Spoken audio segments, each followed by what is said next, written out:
Praise God. तो हमने सीखा वचन नंबर 9 में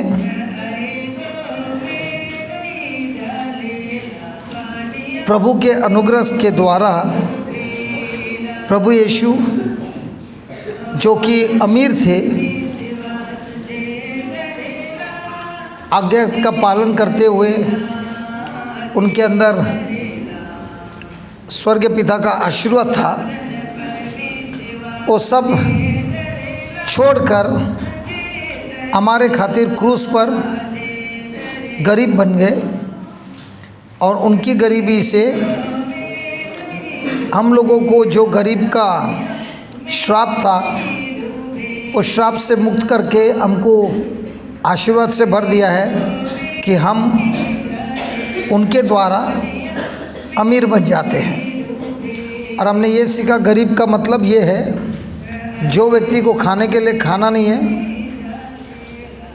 पानी पीने के लिए पानी नहीं है और कपड़े नहीं हैं, तो उस व्यक्ति को बोला जाता है गरीब।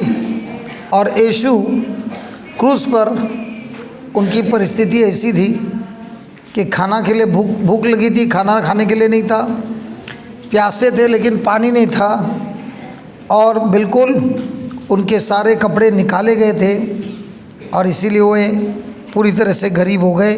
हम लोगों को इस गरीब की आत्मा से मुक्त करके आज़ाद करते हुए भलाई से भर सकें। Praise the Lord. छठा क्या स्क्रिप्चर है? माइक पे बोलना।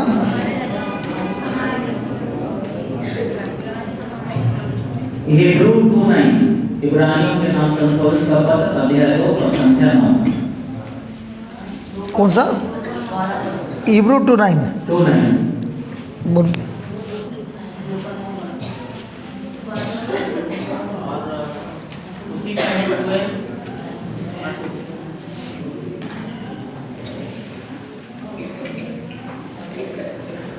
पढ़िए 2:9।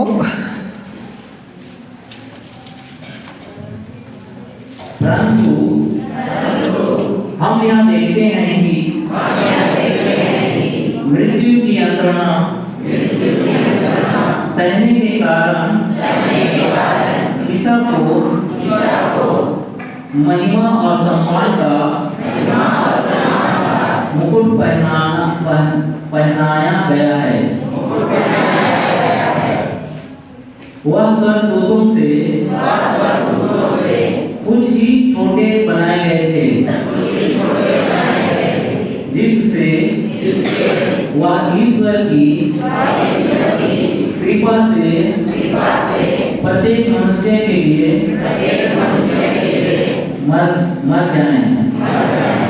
Praise God. तो हम देखते हैं कि यीशु क्रिस्ट को कांटों का मुकुट पहनाया गया। हमको ये भी मालूम है कि जब आदम ने पाप किया उसके ऊपर श्राप आया कि अभी से तू जो भी मेहनत करेगा, अच्छे बीज डालेगा, लेकिन अच्छे बीज के साथ फसल आएगी कांटों की। तो प्रभु यीशु ने स्वर्ग पिता ने श्राप दिया था कि तुम बहुत मेहनत करोगे, पसीना बहाओगे, लेकिन तुमको फसल अच्छी नहीं आएगी, क्योंकि तुम्हारे ऊपर आया है श्राप। अच्छी फसल के साथ तुम कांटों को भी उठाएंगे और ये कांटे तुम्हारी फसल को नाश करेंगे। तो यहाँ पर लिखा है यीशु ने हमारे लिए कांटों का मुकुट पहना, ताकि अभी से हम जो विश्वासी है, कोई भी मेहनत करता है प्रभु के राज्य में, उसमें सफलता भरपूर है, पीक भरपूर है। और कांटे इंग्लिश में लिखा है थॉर्न्स एंड थिसल्स, ये हमारे जीवन में से समाप्त किया गया है और इसीलिए हमारे मेहनत में सफलता बहुत अधिक है। Praise the Lord. तो बहुत लोग पसीना बहाते हैं, पसीना बहाने के बाद भी फसल में कोई ज़्यादा फसल नहीं आता है। तो ये श्राप प्रभु यीशु ने हम लोगों के जीवन से ख़त्म किया है, ताकि अभी से जो भी मेहनत करता है उस मेहनत का फसल बहुत अच्छा आता है, कांटे नहीं आते हैं। तो जब भी आप मेहनत करते हो, पसीना बहाते हो, वो पसीना आपका वेस्ट नहीं जाता है, उसका फसल आपको ज़रूर मिलता है यीशु क्रिस्त के द्वारा। अगर पहले आप मेहनत करते थे लेकिन मेहनत करने के बाद भी फसल नहीं आता है, उसका कारण है आदम की आज्ञा के विरुद्ध जीने की। लेकिन अभी क्रिस्त ने उस श्राप को नाश कर दिया है और हमको मेहनत का फसल ज़रूर मिलता है, इसकी हमको शपथ दी है, ताकि हम अभी से जो भी मेहनत करता है उसमें सफलता की गारंटी है। दूसरी बात है कि प्रभु यीशु मनुष्य बने स्वर्गदूतों से कम में, ताकि वो मनुष्य बनकर मृत्यु को अपना ले। प्रभु यीशु ने कोई पाप नहीं किया था और इसीलिए उनको मृत्यु का दंड हो ही नहीं सकता है, क्योंकि व्यक्ति मरता है जिसने पाप किया है। यीशु ने पाप नहीं किया, लेकिन हमारे पापों को स्वीकार किया, इसीलिए वे पाप लेकर अब इस पाप ने उनको काबिल बनाया मृत्यु का, और इसीलिए वो खुद की मौत ने मरे, लेकिन हमारे बदले हमारी मौत मरे।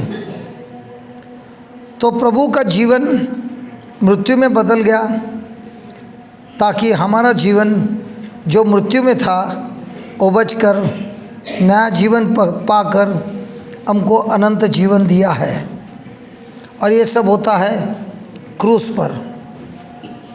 हमारा नरक का जीवन समाप्त हुआ है और हमको अभी स्वर्ग का राज्य मिला है यीशु के द्वारा, और इसीलिए हमारा जीवन हो गया अभी नया जीवन, महिमा का, आदर का, और ये सब कुछ हुआ है यीशु के बलि, खुद की बलि चढ़ाने से। Praise the Lord, hallelujah.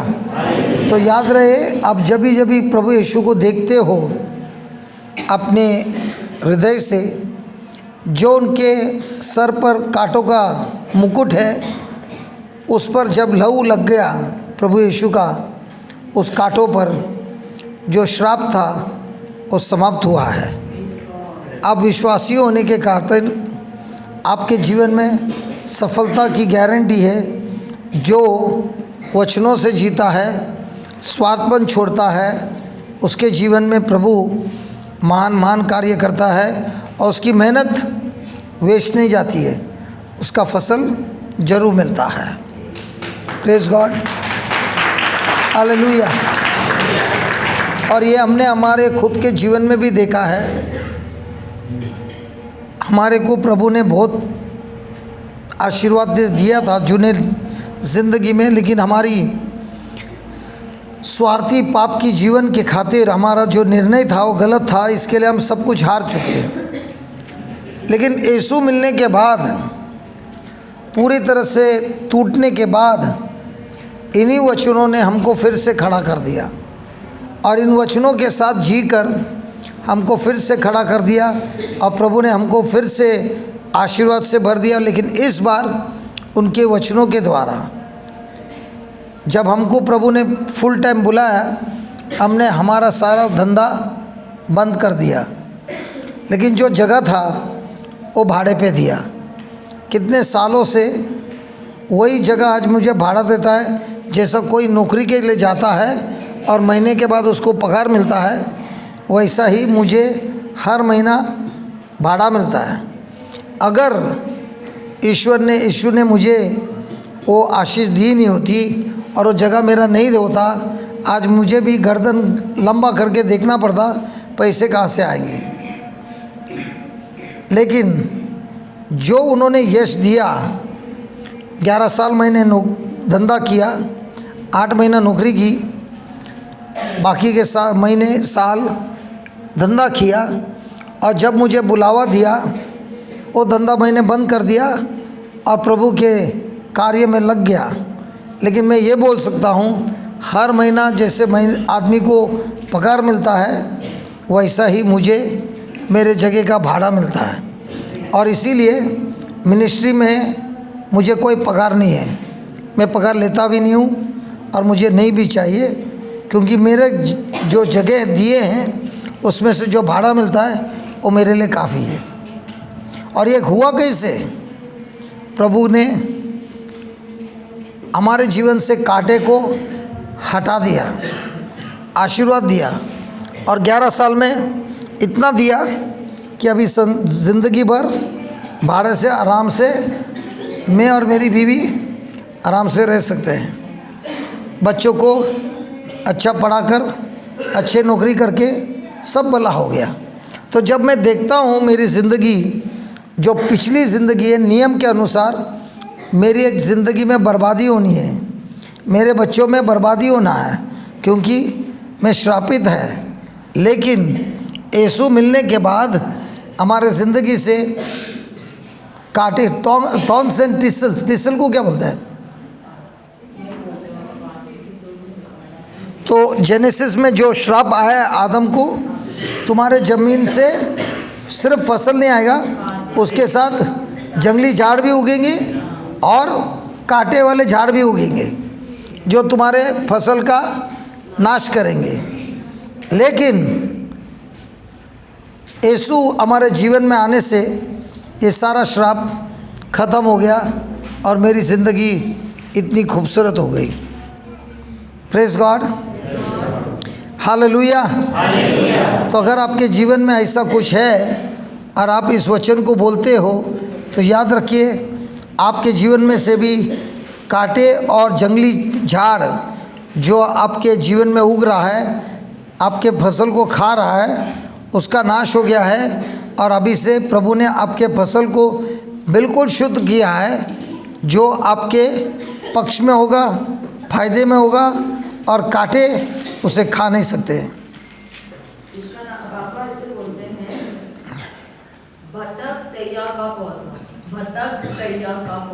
कौन सा बतख? अरे हमारे इधर बतख है। बतख क्या? भटक, भटक है, बतख बोल रही है। भटक है ना?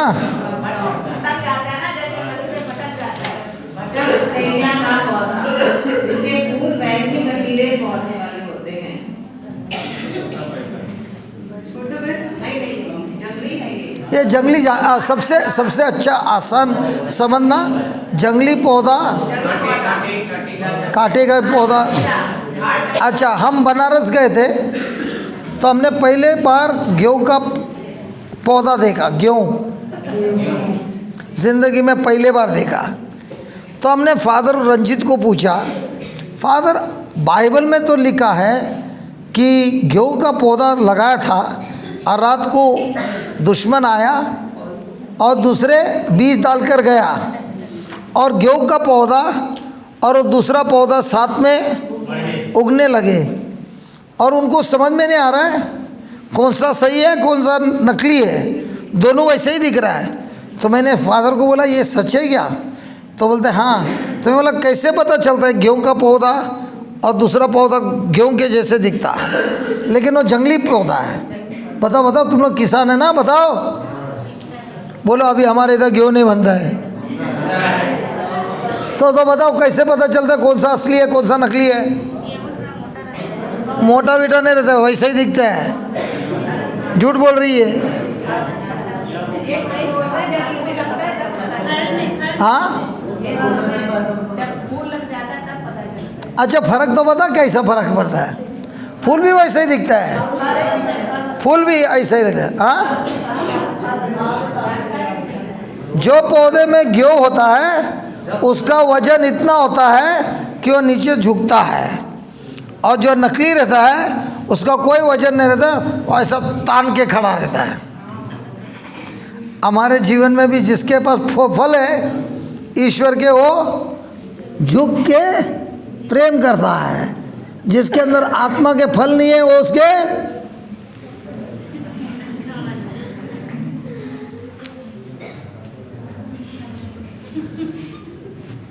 हालेलुया। आपके बाजू वाले को पूछना कौन सा फल उगाता है? क्या बोलता है बाजू वाला?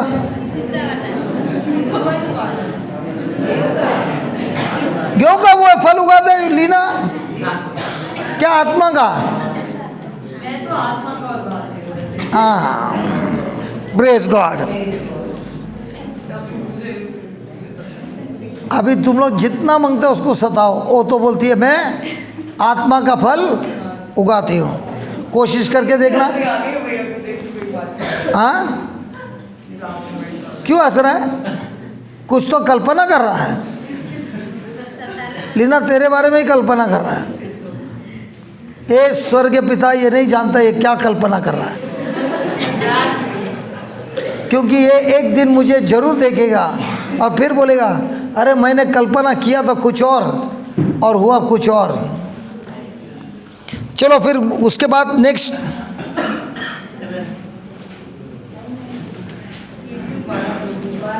उसमें हिब्रू 12:2 भी है। हाँ, हिब्रू 12:2 ठीक है।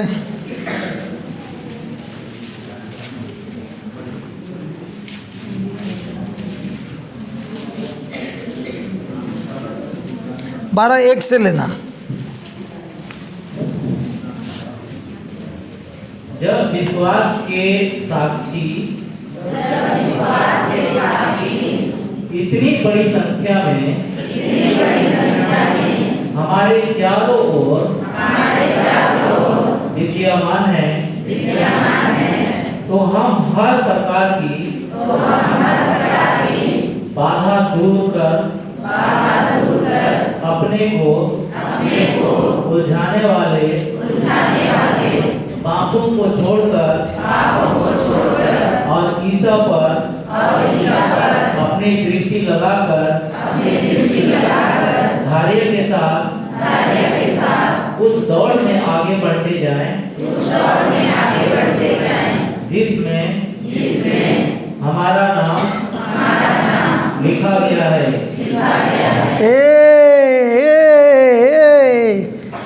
हम क्रिकेट में देखते हैं कि मैच होने के पहले मैच की सेटिंग होती है। बहुत बार मैच की सेटिंग पहले से होती है। हाँ, वही सेटिंग है, पहले से होती है, बराबर है। लेकिन जिसको नहीं मालूम वो बेचारा पूरा दिन देखते रहता है। क्या आपने कभी सोचा था कि स्वर्गीय पिता भी मैच फिक्सिंग करता है?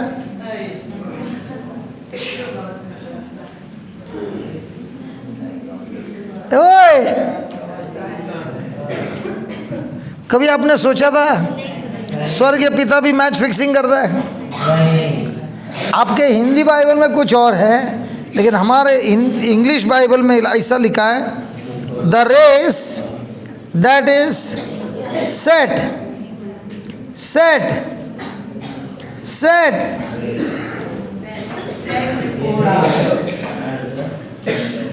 मतलब ये हुआ कि स्वर्गीय पिता ने रेस लगाया है, और इस रेस में कौन जीतेगा उसका पहले से फिक्सिंग कर दिया है। अपने संतानों को जिताने के लिए स्वर्गीय पिता ने पहले से ही सेटिंग कर दिया है कि हम सब जीतेंगे। लेकिन परंतु ये ताली बजाने के पहले परंतु बहुत इम्पोर्टेंट है।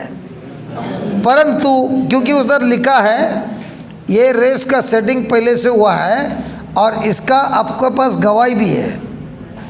इतने सारे लोगों का नाम लिखा है बाइबल में जो हमारे जैसे ही थे, कई लोगों में कई कमजोरी थी और इस कमजोरी के बावजूद इन्होंने दौड़ना चालू किया और इनकी ज़िंदगी एक ऐसी गवाही हुई कि हम धन हो गए, सरप्राइज हो गए।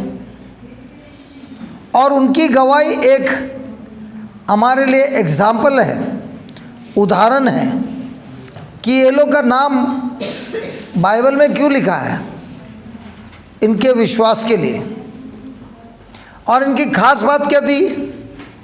सबसे पहले जरा लीना जरा पढ़ तो तीसरा लाइन वचन नंबर 1 का। नहीं, सिन के पहले वाला। Let us also lay aside every weight हमको हर प्रकार का वजन को छोड़ के दौड़ना है। तो अभी जो मोटे लोग हैं वो तो दौड़ नहीं पाएंगे। मोटे को कभी दौड़ते हुए देखा है? थोड़ा दौड़ता है, बाद में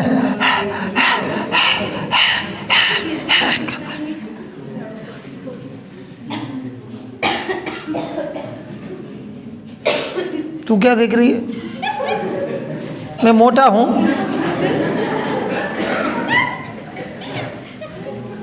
मैं मोटा नहीं, खाली पेट मोटा है।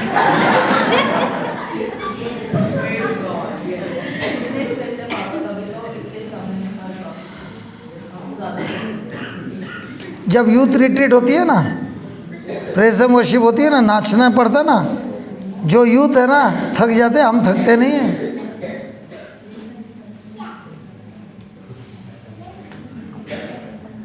अभी वो बोलते हैं ले असाइड एवरी वेट। आपका वजन कितना है? 40? फिर 36 है? अरे तू 36 है, मैं 97 है।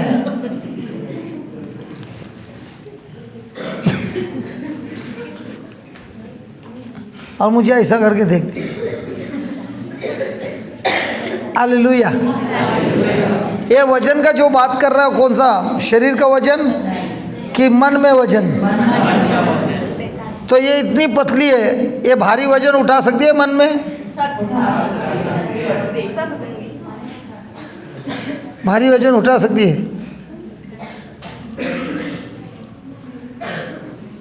तो काफ़ी लोग विश्वासी है लेकिन बहुत भारी भारी वजन उठाते हैं।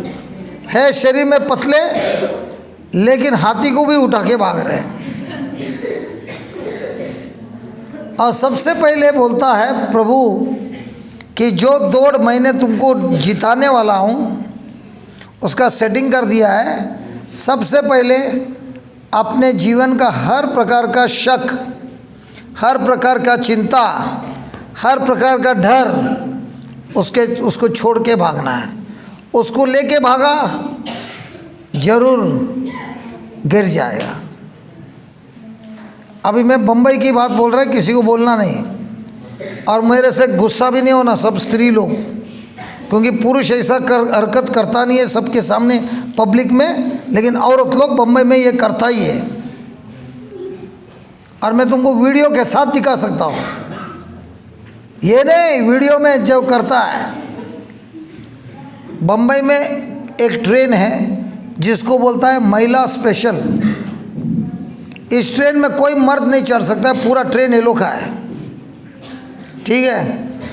तो जब शाम को चर्चगेट स्टेशन पे ये गाड़ी आती है तो सारे महिला तैयार होते हैं। गाड़ी स्टेशन में आने के पहले धीरे धीरे सबकी साड़ी ऊपर जाती है, ड्राइवर को अपना पैर दिखाती है। फिर ड्राइवर उसका पैर देख के धीरे धीरे लेके जाता है गाड़ी। गाड़ी रुकने के पहले इन्होंने जो साड़ी ऊपर की ले छलांग मार दिया गाड़ी में। गाड़ी रुकने के पहले गाड़ी फुल हो जाती है। झूठ नहीं बोलता है। मुझे अब तक समझ में नहीं आता ड्राइवर को पैर दिखाने की क्या जरूरत है। अरे वो ड्राइवर चला नहीं सकता, आगे तो दीवार है, फिर भी ये लोग पैर दिखाएगा, फिर इसका पैर देख के ड्राइवर स्लो डाउन करेगा। हाँ जल्दी में आगे जाऊंगी तो क्या क्या सीट के लिए साड़ी उठाना पड़ता है।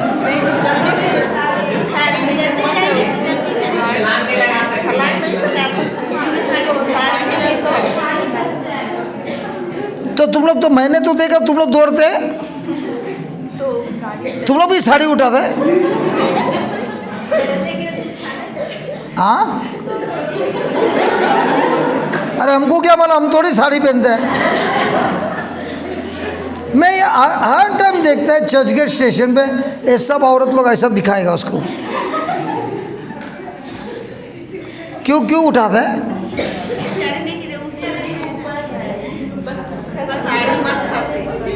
साड़ी फंसेगी, फिर पैंट पहनने चालू करो ना। अभी जो पैंट पहनते उठा दे क्या? हम लोग पैंट उठा दे क्या? हाँ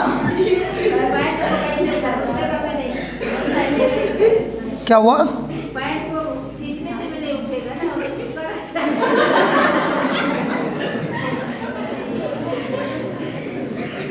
इसी तरह आप लोग क्या बोला, वो साड़ी क्या होती है बीच में, क्योंकि वो ढीली ढीली है।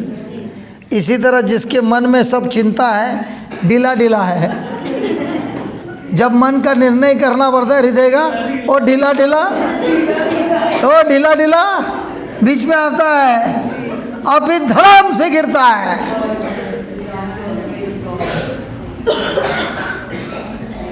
मेरे को क्या मस्त उदाहरण दिया प्रभु ने कि तूने देखा ना चर्चगेट में वो लोग साड़ी उठाते। मैं बोला हाँ देखा है। क्यों उठाते हैं? क्योंकि इनको मालूम है साड़ी नीचे रख के दौड़ा शायद ट्रेन के नीचे भी आ सकता है। बराबर है? वैसे ही चिंता करके जो विश्वासी दौड़ता है वो जरूर गिरता है और अपने ही सोच से कभी कभी मर भी जाता है।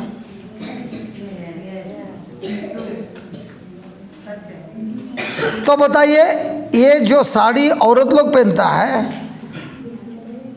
मन को भी हम लोग साड़ी पहना देंगे, हम लोग मर्द भी पहनाता रहेगा। शायद साड़ी नहीं पहनते, लुंगी तो पहनता है। ये लुंगी नहीं पहनते क्या? तो लुंगी को भी तो उठाना पड़ेगा, नहीं तो आ जाएगा नीचे। या तो लुंगी नीचे उतरेगी या तो लुंगी बीच में आके हम गिरेंगे। अरे गलत बोल रहा है क्या? तुम्हारी कल्पना क्या है हमको नहीं मालूम, हमारी कल्पना तो ये है। तो जिसके मन में चिंता है वो साड़ी पहने, लुंगी पहने या कुछ ना पहने, वो गिरेगा गारंटी।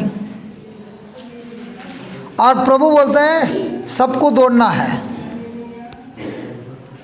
अगर तुमको क्रिश्चियन जीवन में सक्सेस, सफलता चाहिए तो आप चल नहीं सकते हैं, आपको दौड़ना है। और दौड़ना कैसे? चिंता को हटाकर विश्वास से दौड़ना है। वही संत पौल बोलता है मैं दौड़ते दौड़ते मेरे रेस ख़त्म होने आई है, लेकिन इस रेस में मैंने विश्वास का रेस में फाइट बहुत किया है, और जो फाइट किया है विश्वास से किया है। और मैं उस लाइन के लिए इंतज़ार कर रहा हूँ। जब मैं उस फिनिशिंग लाइन में पहुँचूँगा, मेरा प्रभु यीशु उस फिनिशिंग लाइन पे खड़ा है मुझसे गले लगाने और मुझे देने के लिए वो तोहफ़ा, वो मुकुट जो खुद मेरे सर पे पहनाएगा।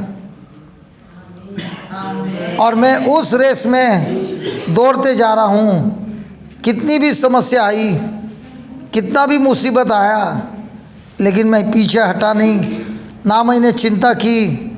दौड़ता दौड़ता विश्वास के रेस में दौड़ता दौड़ता हजारों लाखों लोगों की जीवन में परिवर्तन हुआ। और ये रेस हमने नहीं चुना है, यीशु ने खुद हमारे लिए बना के रखा है। और इस रोड में, इस रेस में दौड़ना है तो सबसे पहले चिंता और डर को छोड़कर दौड़ना है। दूसरी बात बोलता है पाप के बारे में। चलो, आप और हमारा फाइटिंग हो रहा है, बॉक्सिंग का मैच चल रहा है, ठीक है। और किसी ने आपको आके बोला ये जो सामने जो फाइटर है ना, इसका लेफ्ट हैंड में है ना, इधर चोट लगी है, भयंकर चोट लगी है। तो अभी इस युद्ध में आपका निशान किधर रहेगा? हाँ, उधर ही क्यों मार रहा है? क्योंकि उसको मालूम है उधर एक और पंच लग गया, बाद में हम इसको बड़ा बरकत दे सकता है। इसी तरह शैतान को हमारी ज़िंदगी का हर कमजोरी मालूम है, क्योंकि इसमें हम एक बार थे जो हम फंस गए थे।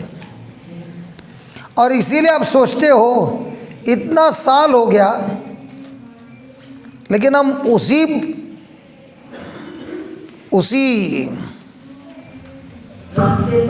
उसी रास्ते पर हम बार बार गिरते हैं। क्यों गिरते हैं? क्योंकि उसको मालूम है अगर इसको खलास करना है तो शैतान बोलता है मैं उसको इधर ही पकड़ूंगा, इधर ही उसके ऊपर आक्रमण करूंगा। और जो पाप से हम मुक्त हो गए हैं वही पाप बार बार खटखटाता है उस दरवाजे को, ये देखकर कि ये जरूर खोलेगा। और जिसने वो दरवाज़ा खोला तब वो अकेला के आक्रमण नहीं करता है। वचन कहता है उससे भी 7 खतरनाक आत्मा एकत्र होकर उस व्यक्ति पर आक्रमण करता है और उसकी स्थिति पहले से भी भयंकर होती है।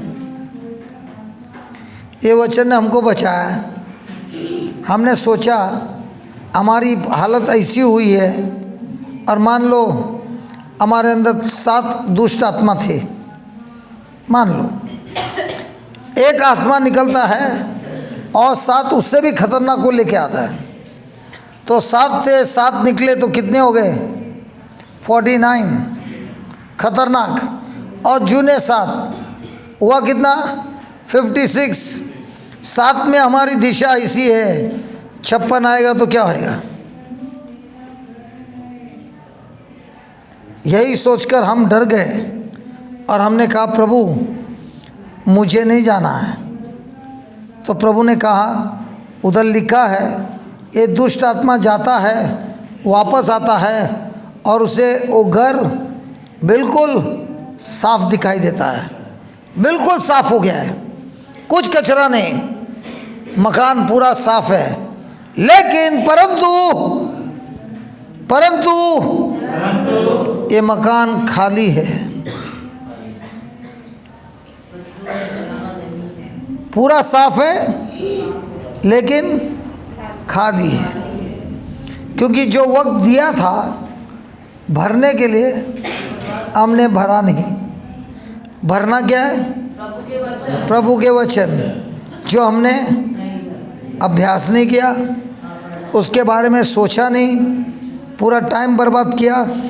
और अब ये 56 आत्मा आता है और देखता है ये घर तो पूरा खाली है, आराम से घुसते हैं बगैर कोई विरोधी। और जब ये घुसते हैं, वचन कहता है उस व्यक्ति की हालत पहले से बहुत बेकार होती है। कोई सर्च करना गूगल में, when the spirit goes out, कौन सा स्क्रिप्चर है जरा देखना। It does not find a place for itself. Then it says to himself, I will go back to my old house. And when he comes back, he finds the house clean and empty. Matthew 12:43 to 45. Matthew 12. 43 to 45.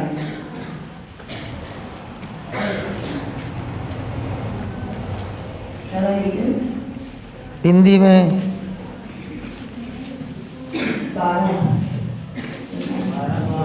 12:43।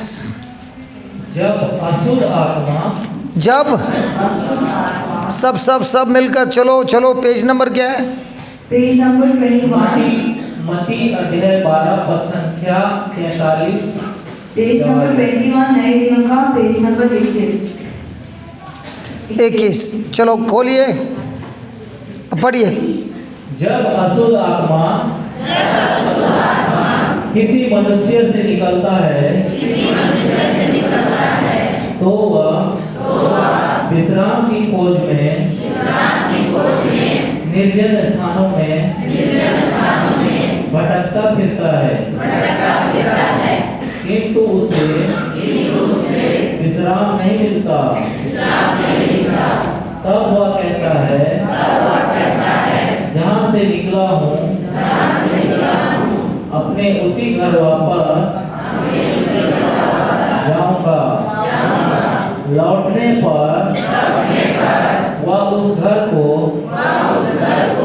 खाली, झाड़ा पुहारा और सजाया हुआ पाता है। लेकिन घर के खाली, घर के घर के घर के फिर तब वह जाकर अपने से बुरे 7 आत्माओं को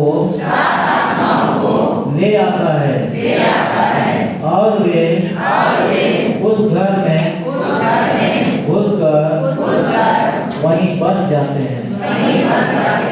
इस तरह उस मनुष्य की या पिछली दशा पहले से भी बुरी हो जाती है। यही दशा इस दुष्ट पीढ़ी की भी होगी। हमारे ज़िंदगी में जब हमारा स्टार्ट हो गया यीशु के साथ रिश्ता, तो हमने इसको पढ़ा और उस दिन से ठान लिया जो आत्मा हमको छोड़ कर गया उसको वापस अंदर आने इजाज़त नहीं देंगे। और ये कब होगा? जब मेरा घर खाली नहीं होगा लेकिन वचनों से भरा हुआ होगा। खाली होगा वो कैसे भी घुसेगा, क्योंकि वो उसका आक्रमण अकेला नहीं है, 7 और दुष्ट आत्माओं के साथ घुसने की कोशिश कर रहा है। तो वक्त इतनी कीमती है, टक टक टक टक टक टक करके खेल रहा है। और जो समय मिला है उसमें घर नहीं भरा, तब वो आत्मा जो छोड़ कर गया वापस आता है और वापस आक्रमण करता है। क्या मैं पूछ सकता हूँ एक सवाल? हमने हमारे आंखों से देखा आपा का ज़िंदगी, उसकी एंट्री, और उसके बाद वो कैसी थी और कैसी बन गई, सही है ना? लेकिन अभी भी बीच बीच में वो हरकत करती है, देखा है कि नहीं? एक काम करना आपके खुद के ज्ञान के लिए, ठीक है? आप जाके अबा का इंटरव्यू लेना और उसको पूछना, अबा आपने इतने दिनों में कितने वचन बाहर किया है कि आपके घर के अंदर है, आपके हृदय में है?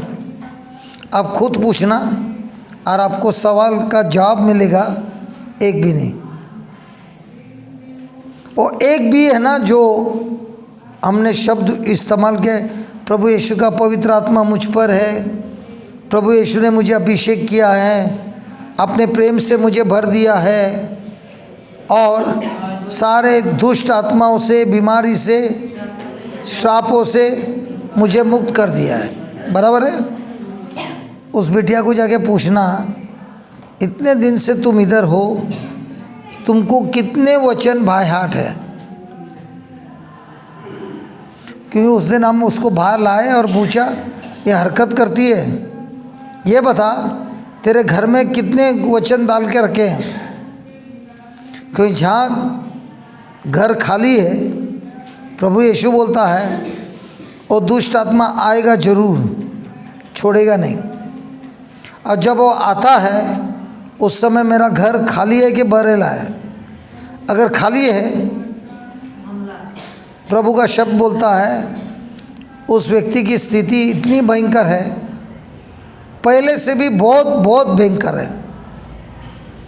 अभी आप बताइए, रिट्रीट के लिए लोग जाते हैं, वचन सुनते हैं, क्या इसका मतलब ये हुआ कि वचन उनके हृदय में घुस गया? तो वचन सुनते वक्त विश्वास के द्वारा वो दुष्ट आत्मा सब निकाला गया। अभी तो मकान तो पूरा साफ हो गया है, लेकिन क्या वो व्यक्ति अपने इस हृदय के मकान में नए प्रभु के शब्द बोता है? और अगर वो बोता नहीं है, मैंने बोल रहा है, प्रभु बोल रहा है, उस व्यक्ति की स्थिति पहले से भी बहुत बेकार हो जाती है। तो क्या करना है? मकान को खाली रखना है कि मकान में वचनों को भर कर डालना है? हाँ, और इसीलिए आप देख रहे हो, मुझे नंबर नहीं मालूम, लेकिन जब आप पूछते हो मुझे वचन तो मालूम है। और वचन इसलिए मालूम है क्योंकि अरेक पक्ष में शैतान को मालूम है इसकी कमजोरी है, और जिधर कमजोरी है उधर ही वो अटैक करता है। और हमारे में पवित्र आत्मा, इसके लिए हम जानते हैं कि हमारे मुंह से जो कुछ भी हम बोलते हैं, हृदय से ऐलान करते हैं, विश्वास करते हैं, वो सामर्थ जो आता है वो हर प्रकार की बीमारी का नाश करता है।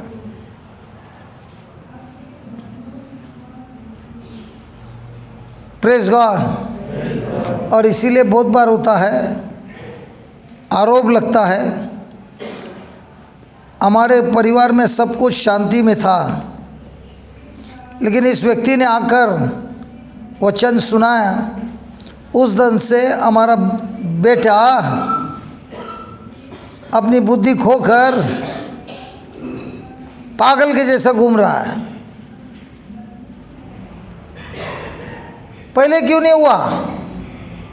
पहले इसलिए नहीं हुआ क्योंकि छुप छुप कर अपना काम कर रहा था, उसके वो है बोल के मालूम नहीं था।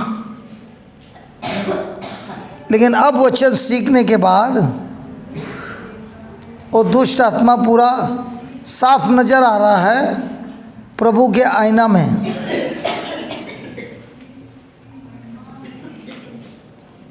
तो अभी क्या करना है? उसको मौका देना है कि हमारा घर खाली है, कि हमारे घर को हमको भरना है। और जितने वचनों से भरता है उसका रोज मनन करता है, बायाट करता है, उतना आपके जीवन में हर प्रकार का समस्या का नाश होता है।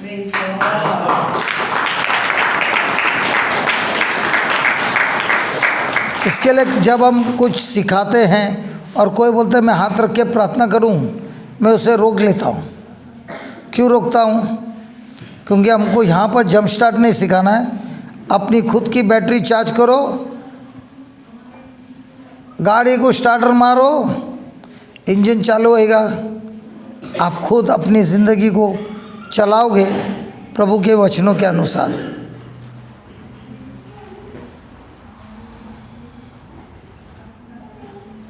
Press God. वापस जाइए हिब्रू में।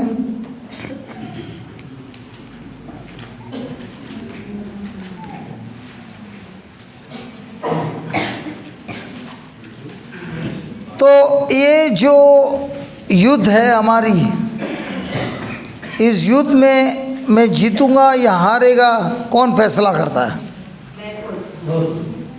अभी तुम खुद कर रहे हो, लेकिन तुम्हारी आशा तो हमेशा जीतने की होती है, लेकिन फिर भी हारता है। इसका कारण क्या है? क्योंकि तब हम इब्रानी 12 वचन नंबर 1। हाँ बोलिए। क्योंकि जब हम अपनी ताकत से करना चाहते हैं तब तो हम हारेंगे, लेकिन अगर हम प्रभु को बोलेंगे कि प्रभु आप आपकी सहायता से, आपके वचनों में ये लिखा है और यहाँ से कोई ताकत है। देखिए लीना, मैं जब भी कोई प्रश्न पूछता हूँ आपको गोल गोल घुमा के जवाब देने की आवश्यकता नहीं है। उधर एक शब्द से पता चलता है कि मैं जीतूंगा या हारूंगा। आपको हमेशा जवाब जो हम पढ़ रहे हैं उसी में जवाब है। मैं जीतूंगा या हारूंगा कैसे पता चलता है? With endurance. हाँ, विश्वास लिखा है तेरे बाइबल में? ए रॉबर्ट, तेरे बाइबल में विश्वास लिखा है क्या? है क्या? विश्वास के साक्षी, जब विश्वास के साक्षी इतनी बड़ी संख्या में हमारे चारों ओर विद्यमान हैं, तो हम हर प्रकार की बाधा दूर कर अपने को उलझाने वाले पाप को छोड़कर और ईसा पर अपनी दृष्टि लगाकर धैर्य के साथ उस दौड़ में आगे बढ़ते जाए। क्या क्या क्या किसके साथ? किसके साथ? किसके साथ? धैर्य मतलब क्या है? हाँ, मैंने तुमको ट्रांसलेट करने बोला। ये रॉबर्ट, तो अर्थ बता, पेशेंस का मतलब क्या है? बीज बोने और फसल आने के बीच में जो भी समस्या है उस पे दृढ़ रहना। धीरज का मतलब क्या है? अरे लिखा है रे, तुम लोग ने डेफिनेशन लिखा है। तुम लोग यहाँ से जाकर क्या रिवीजन करता है कि नहीं करता है? सबसे पहले आपको डेफिनेशन पढ़ना है। धीरज का मतलब क्या है? धीरज तो दृढ़ता था जी, मेरे पक्ष में है या नहीं है, मैं जिस चीज पे विश्वास कर रहा हूँ उस पे मैं दृढ़ हूँ।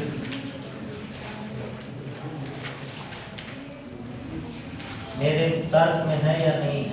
80 marks 80। We do not know कुछ भी circumstance whatever is happening, but हमें पता है कि मेरा end result जो है वो तो सक्सेस विक्ट्री है ही। उस पर विश्वास जो करेगा उससे धैर्य बोलते हैं और वो आनंदित होगा। वो होने के पहले परीक्षा होती है, होती है, तो हमारा इरादा हिलता है। हिलना नहीं है, हिलता है कि नहीं? हमारी भावना हिलती है कि नहीं? हमको हर्ट होता है कि नहीं? हमको गुस्सा होता है कि नहीं? मुंह से कुछ ऐलान करते हैं कि नहीं? इससे क्या साबित होता है? तो कौन जीतता है हमारे इस संसार की दौड़ में? वो व्यक्ति जिसके पास धीरज है। और धीरज कैसे उत्पन्न होता है? लव टेस्ट बार बार पास करने से। हाँ, लव टेस्ट बार बार पास करने से। धीरज कैसे उत्पन्न होता है? याकूब 1 वचन नंबर 2 और 3।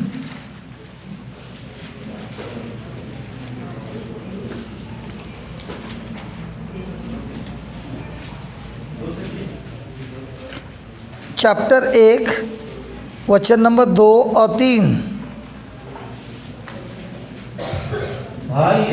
भाइयों, जब आप लोगों को बहनों को नहीं है तो बहन लोग मुंह बंद रखो, ये खाली भाइयों के लिए। भाइयों, जब आप लोगों को अनेक प्रकार की विपत्तियों का सामना करना पड़े तो अपने को धन्य समझिए। तो अपने को तो रोता क्यों है? आप जानते हैं, वो जानते हैं बाद में, पहले ये बोलो। आपके जीवन में अलग अलग प्रकार की विपत्ति आती है और आप धन्य सोचो।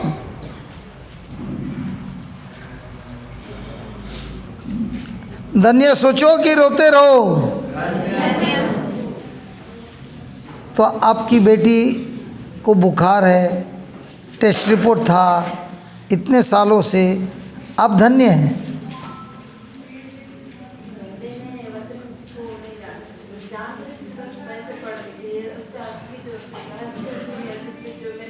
तो तुम धन्य थी कि चिंतित थी? क्यों नहीं है?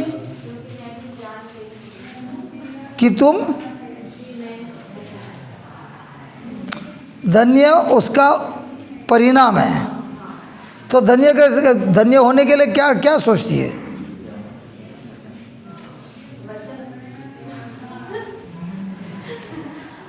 ये वापस पढ़ना हो दूसरा लाइन। भाइयों, बहनों, बहनों, चिंता पार्टी कौन ज़्यादा रहता है? चिंता पार्टी ज़्यादा कौन रहता है? चिंता पार्टी ज़्यादा कौन करता है? दयानंद, चिंता पार्टी ज़्यादा कौन करता है? ये रिकॉर्डिंग हो रहा है। जब आप लोगों को, बहनों को, भाइयों को, जब आप लोगों उधर जब लिखा है कि अगर अगर अगर अगर अगर और जब में फर्क क्या है? अगर आप लोगों को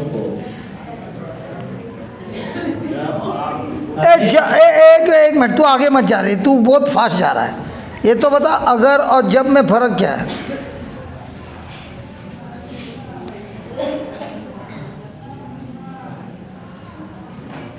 ममता, अगर और जब में क्या फर्क है बिटिया?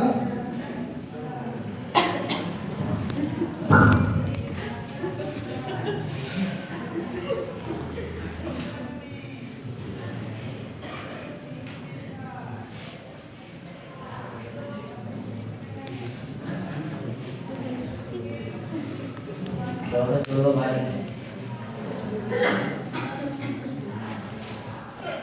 अगर और जब, अगर और जब, अगर और जब दोनों जुड़वा भाई नहीं है। अगर और जब, अगर और जब, अगर में एक कंडीशन और उसको माइक दे, माइक दे, माइक दे, माइक दे, माइक दे। पहले बार आवाज़ सुन रहा है मैं। इसलिए प्रेज गॉड। अगर और जब में क्या फ़र्क है?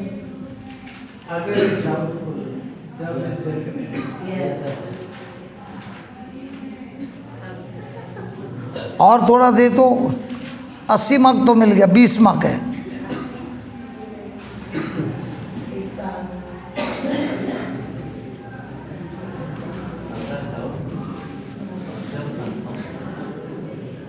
नहीं, छोड़ दिया 80 पे,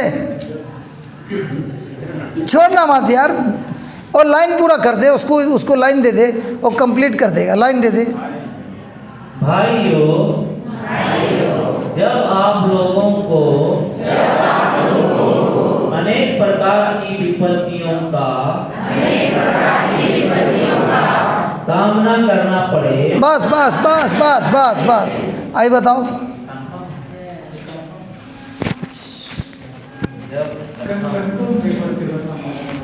हाँ, अरे यार इसका मतलब ये है कि आपके दिमाग में होगा, अगर कोई विपत्ति आएगी तो, लेकिन बाइबल में अगर कोई नहीं आ रहा है, जब मतलब सबके ज़िंदगी में विपत्ति, तो जब वे आएगी तो खुद को क्या समझो, रोतड़ू चिंता पाटी। हाँ, धन्य पार्टी। क्यों? तो मैं प्रार्थना करता हूँ तुम्हारे लिए, ए स्वर्गीय पिता, बोलूँ क्या विपत्ति के लिए, अलग अलग विपत्ति के लिए प्रार्थना करूँ? तो तुम तो धन्य है ना।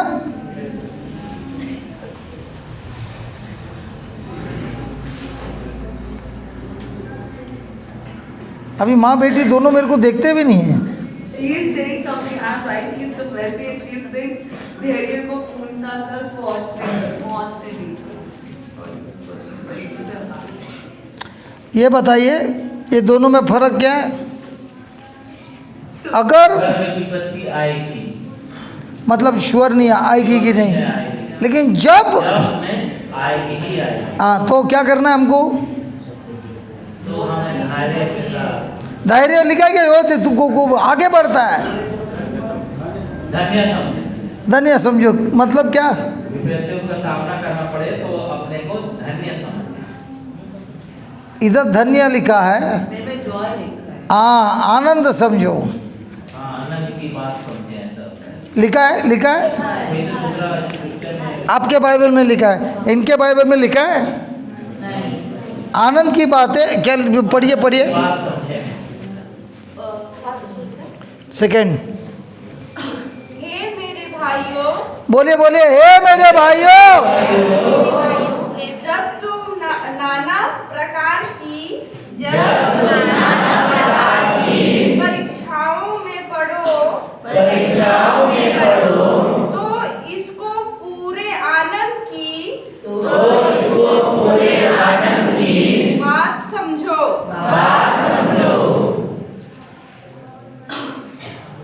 आनंद का मतलब क्या है? हमेशा उसका मतलब है आनंद। आनंद का मतलब है आनंद। नितिन, आनंद का मतलब क्या है? आनंद। और खुशी का मतलब क्या है? खुशी।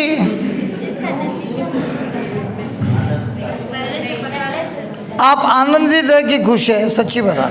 आनंद तो खुश नहीं है? अभी कुछ खुशी थोड़ा देर के लिए रहता है, पर आनंद हमेशा हमेशा के लिए रहता आनंद है। क्या बात कर रहे हैं? आनंद हमेशा हमेशा के लिए रहता है? क्या बात है? तो किधर मिलता है? मेरे को भी दे ना थोड़ा। खुशी उसी समय केवल होती है। आनंद किसी प्रतीक्षा पे, जैसे एक लेडी अपने बच्चे जन्म के दौरान में उसके मिलने वाले बच्चे की खुशी में रहती है, इसलिए बीच में जो वो सहती है जो भी समस्या आता है। और खुशी है तत्काल तुरंत वाला।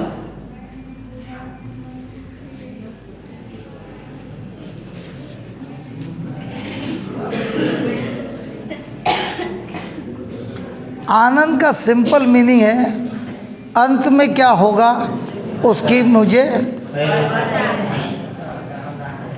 इसके लिए हम जब मैच देखते हैं, लाइव मैच देखते हैं, हम थोड़ा चिंतित होते हैं क्योंकि मुझे नहीं मालूम इसका रिजल्ट क्या है। लेकिन वही मैच हाईलाइट देखता है तो मैं चिप्स खा के देखता हूँ, दूसरा नखून खा रहा है, और लास्ट बॉल में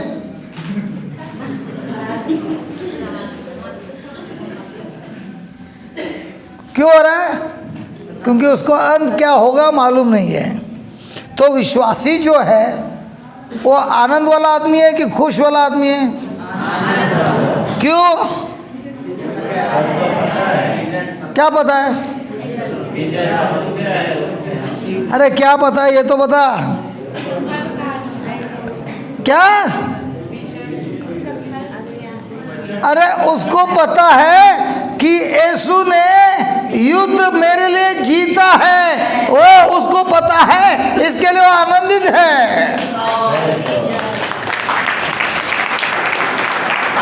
आनंदित है क्योंकि वो जानता है कि यीशु मुझसे प्रेम करता है। बीवी शायद प्रेम नहीं करेगी, मम्मी शायद प्रेम नहीं करेंगी, बच्चे शायद प्रेम नहीं करेंगे, लोग मेरे से प्रेम नहीं करेंगे, लेकिन यीशु मुझसे हमेशा हमेशा के लिए प्रेम करता है। मेरे से गलती हो या न हो, मैं अच्छा हूँ या बुरा हूँ, यीशु हमेशा मेरे से प्रेम करता है। ये कल्पना करके मैं आनंदित हूँ।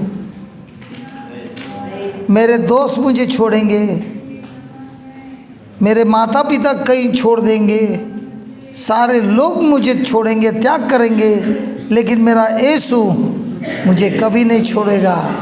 वो मेरे साथ है, धरती पर ही नहीं, मुझे मेरे साथ है, मुझे ले जा रहा है स्वर्ग में उसके पिता के घर। इसलिए मैं आनंदित हूँ। बीमारी आए या नहीं आए, चंगा हुआ या नहीं हुआ, लेकिन प्रभु का शब्द मुझे हमेशा कहता है मैं आत्मा में चंगा हूँ प्रभु यीशु के घावों से। इसीलिए मैं आनंदित हूँ। तो हम लोग आनंदित वाले लोग होते हैं कि खुशी वाले लोग रहते हैं? क्योंकि आनंदित जो है वो आत्मा में देखता है, खुश जो है वो इंद्रियों से देखता है। उदाहरण, आज इस बिटिया का बर्थडे है, सारे लोगों ने उसको विश किया, लेकिन ये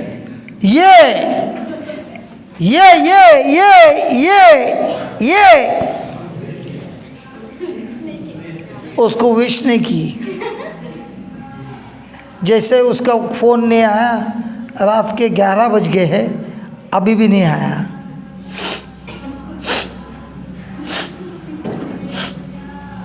क्या हो गई तुम्हारी खुशी?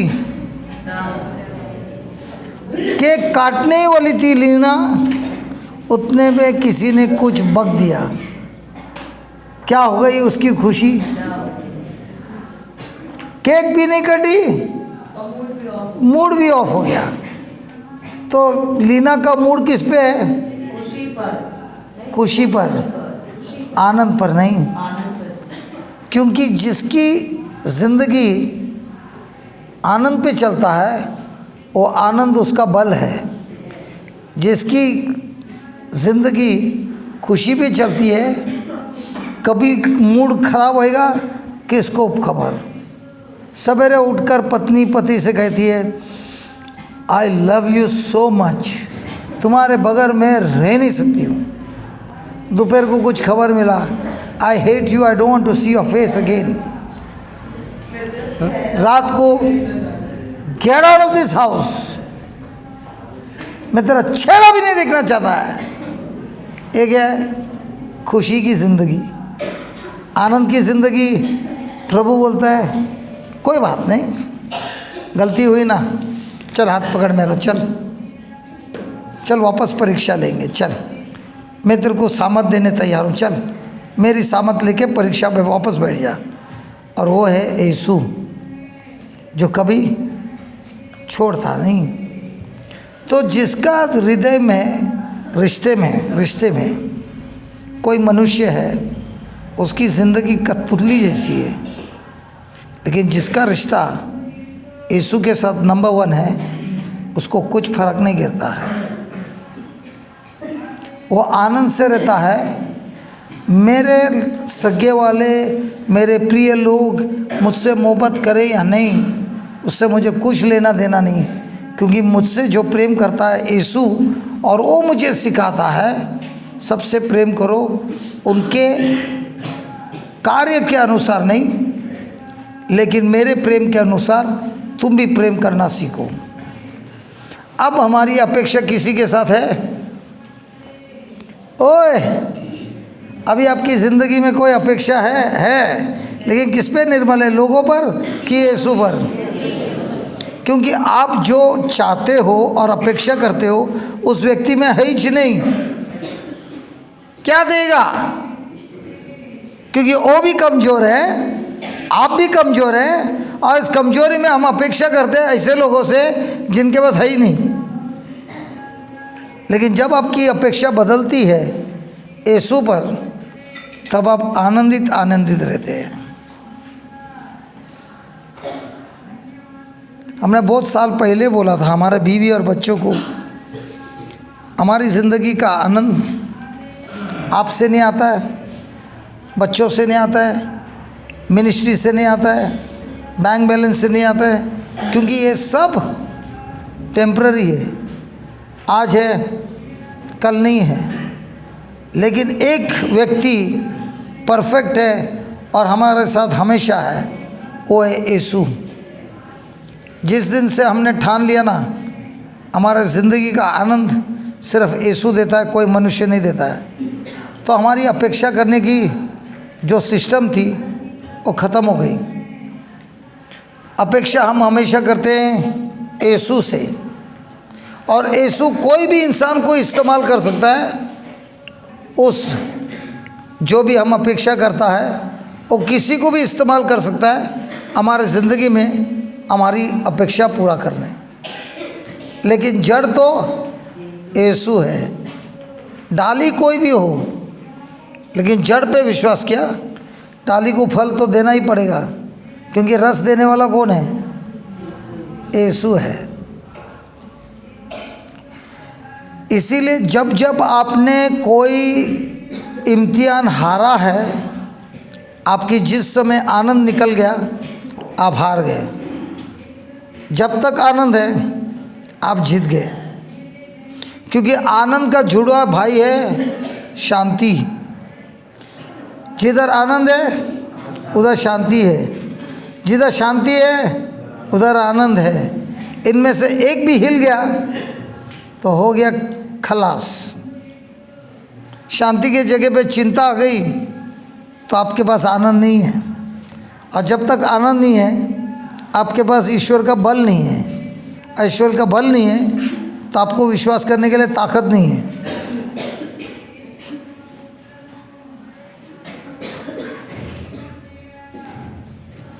यही तो परीक्षा है रोज की, कि मैं आनंद वाला इंसान हूँ कि खुशी वाला इंसान हूँ। खुशी वाला इंसान हमेशा दूसरों के कार्य पर निर्भर है। उसने मेरा अच्छा किया, मैं बहुत खुश हूँ। उसने जब मेरा सब बिगाड़ दिया, मैं बहुत दुखी हूँ। लेकिन आनंदित व्यक्ति, उसने खुश किया, बुरा किया, जो भी किया, कोई फर्क नहीं गिरता है, क्योंकि यीशु जो मेरे साथ है वो मेरे सारी ज़रूरतों को पूरा करता है।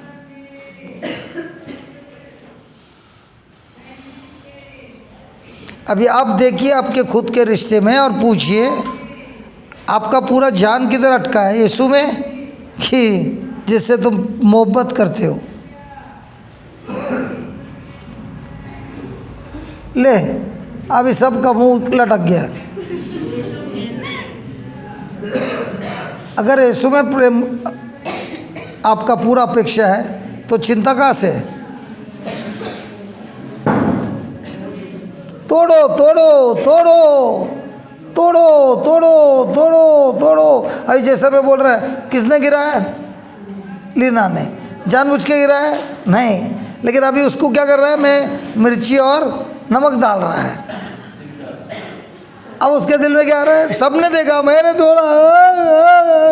प्रभु आपको मालूम है, ये तोड़ो तोड़ो बोले या कुछ भी बोले, आपको मालूम है मैंने जानबूझ के नहीं किया। बस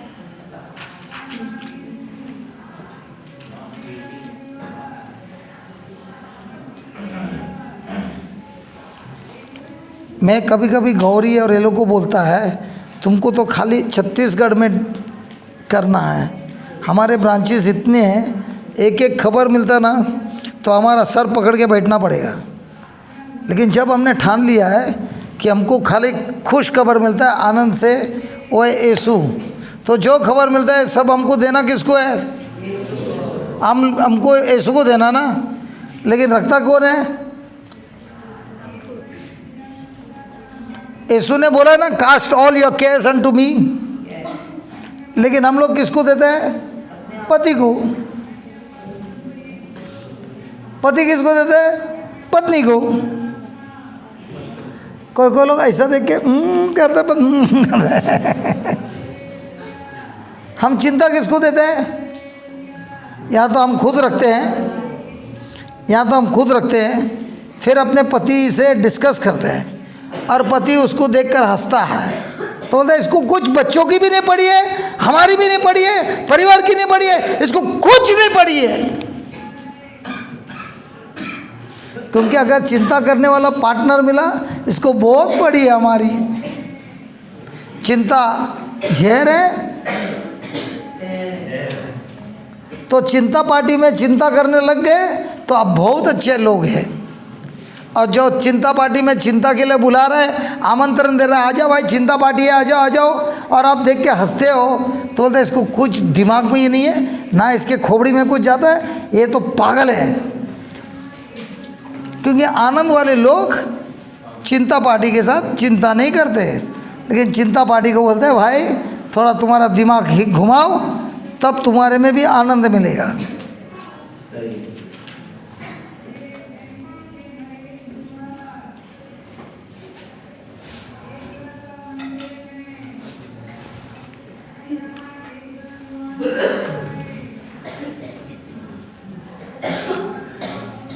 क्या करना है? आनंद के लोग रहना है कि चिंता के लोग रहना है? तो अभी जाकर पति को क्या देंगे?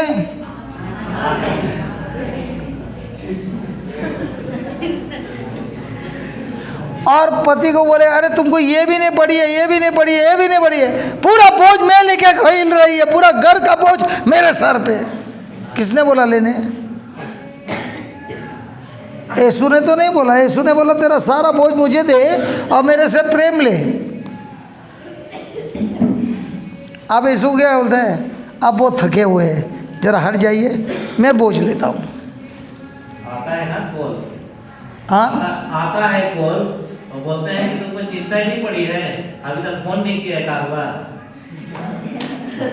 होता है, एग्जाम्पल के लिए बता रहा हूं। तू एग्जाम्पल के लिए जो भी बता रहा है बता, ये बाद में तेरी बीवी सुनने वाली है। तेरे को जो बोलना है बोल। मेरी बीवी ने सुन सुन के छोड़ दिया,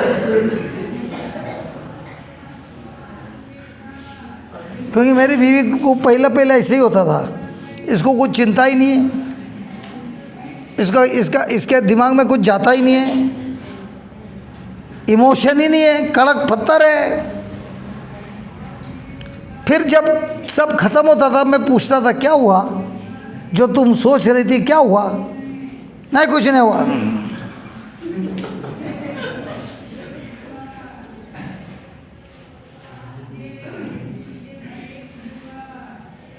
हम यूके में गए थे और हमारे साथ एक भाई को लेके गए थे जो पहला डिप्रेशन में था ना, जिसको हमने घर से उड़ाया, वो ठीक हो गया। बाद में मैं उसको बोला चल तू मेरे साथ, तो और ठीक हो जाएगा, चल जाएंगे यूके।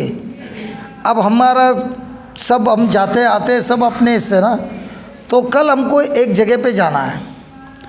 तो ये बोलते हैं अरे कल जाना है, कुछ गाड़ी बीड़ी का बंदोबस्त किया कि नहीं?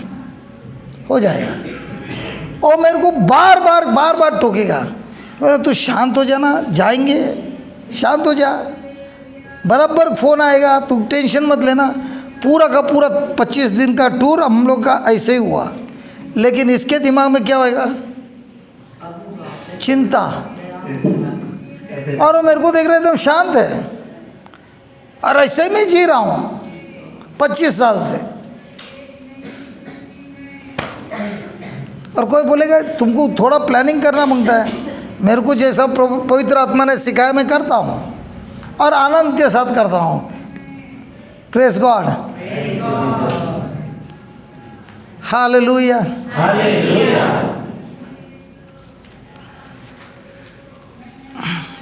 तो पहला बोला आनंद, उसके बाद क्या बोला? धैर्य बाद में आता है। रे तुम लोग जल्दी जल्दी भागते हैं, पिक्चर जल्दी खत्म करना है, मेरे को मालूम है भूख लगा है। आनंद है। याकूब 1 वचन नंबर 2 हो गया। तीसरा है आप जानते हैं। आप जानते हैं। जानते हैं का मतलब क्या है?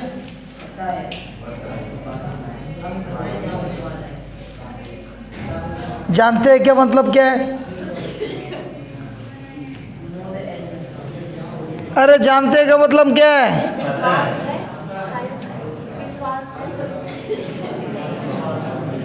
अरे आप जानते हैं क्या मतलब क्या है? यार मैंने तुमको इतना अच्छा उदाहरण दिया तो छोटी बिटिया का भूल गए क्या? मैं हाफ पैंट में था,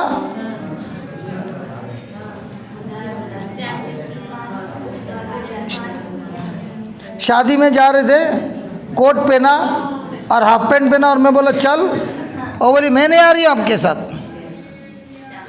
गाड़ी में मैं गया हाफ पैंट में, ऊपर सूट पहने, टर्न मार के वापस आया। मैं जाके पैंट पहना, बाद में क्या बोली वो? उस दिन से मैं भूला नहीं है। मैंने उसको बहुत कोशिश किया उसके मन को बदलने, लेकिन उसने ठान लिया था शादी में आएगा फुल पैंट पहन के आएगा, हाफ पैंट में नहीं आएगा। और वो जानती थी। क्या हम भी प्रभु यीशु को जानते हैं, उनके शब्द को जानते हैं, उसके शिक्षण को जानते हैं कि हम बोल सकते हैं जब मुसीबत आती है, परीक्षा आती है, क्या हम बोल सकते हैं मैं जानता हूँ, मैं ऐसा बोल सकता है क्या? Ding dong ding dong ding dong ding dong. वचन के द्वारा हमारे पास एक पूरा लीगल डॉक्यूमेंट है जिससे कि हम जान सकते हैं, बराबर है, कि प्रभु क्या क्या कर सकते हैं। बराबर है, कल देखता हूँ मैं। ये जो है ना, ये एक दिन से नहीं होता है। रोज जिम में जाकर परीक्षा ले लेकर उठा उठाकर होता है मसल्स। जानती थी।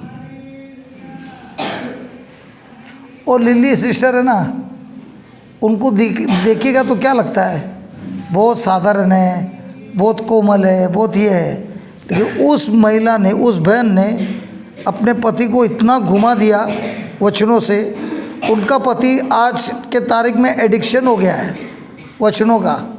बच्चे लोग का एडिक्शन हुआ एक माँ के लिए।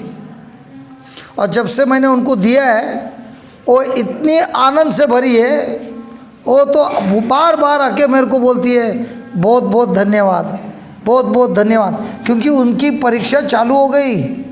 किसकी? ये वचनों से क्या होता है। वो बार बार पढ़ाती है और बाद में देखती है, अरे आज इतने लोग ने चंगे हो गए, वो लोग आके गवाही दे रहे हैं, तो उनके विश्वास का क्या हो गया? ए आशा 3 महीना रही ना, दुकान का भी खोलने वाली है, कल मैं तेरे को उधर भेजने वाला हूँ। 3 महीना उधर, 1 महीना इधर, 4 महीना हो गया, दुकान नहीं खुला है।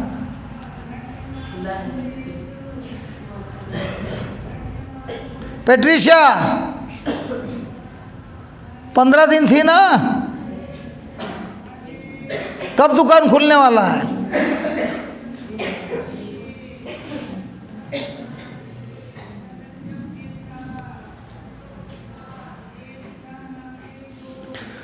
Press God. तो हमको आनंदित रहना है कि खुश वाले लोग रहना है? तो खुश नहीं रहना है।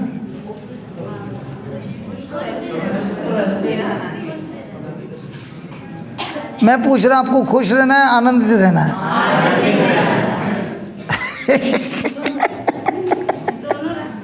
किसने बोला? एकदम 100% राइट। खुश रहते हैं जब सब कुछ आपके पक्ष में होता है तो आप खुश होते हैं। जब आपके विरुद्ध होता है आप दुखी होते हैं, लेकिन दुख को मौका नहीं देता है, इसके लिए आनंदित रहकर आप उस दुख के ऊपर कब्जा करते हैं। लेकिन अगर बोलते हैं मेरे को खाली आनंदित रहना है, खुश नहीं रहना है, तो आपके पक्ष में कुछ अच्छा नहीं हो रहा है। हम कौन से लोग हैं? आनंदित खुश लोग हैं। खुश क्योंकि सारा चीज़ हमारे पक्ष में है, आनंदित तूफान है, पक्ष में नहीं है, फिर भी हम प्रभु यीशु पर हमारा ध्यान है, इसके लिए हम आनंदित हैं। इसीलिए बाइबल में लिखा है the Joy of the Lord is my strength. क्या बोलेगा? आनंद मेरा ईश्वर का बल मुझे आनंद से मिलता है।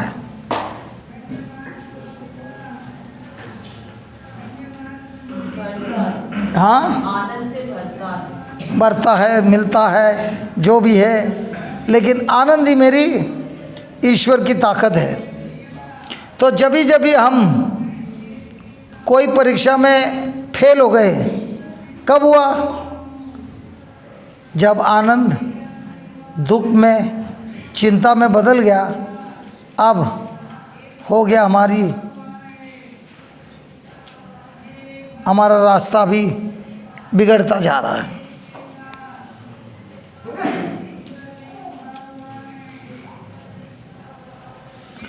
Praise God.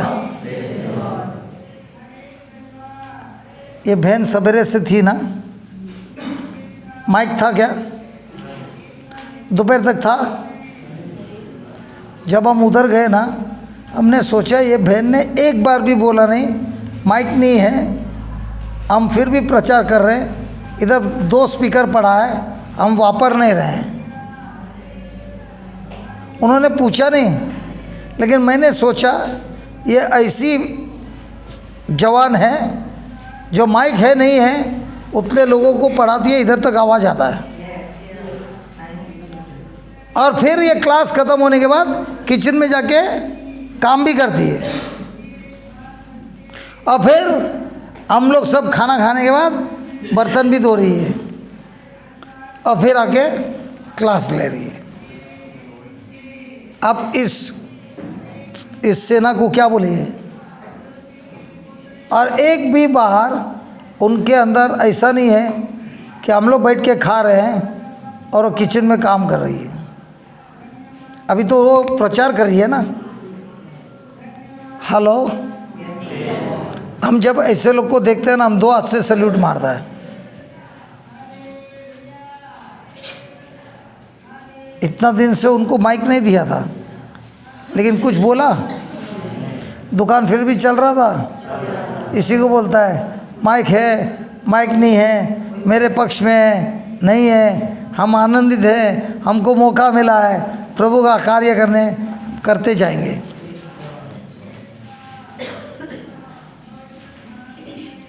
और जब से मिला है, एक बार भी नहीं बोलती है कोई और अकेले ले लो।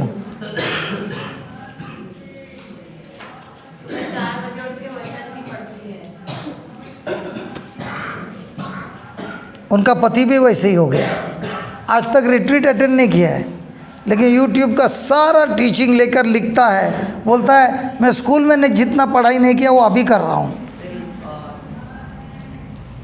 और ये खजाना मिलने के बाद बीवी को बोलता है तुमको जिधर जाना है जाओ, हमारा छूट है, लेकिन यही काम करो।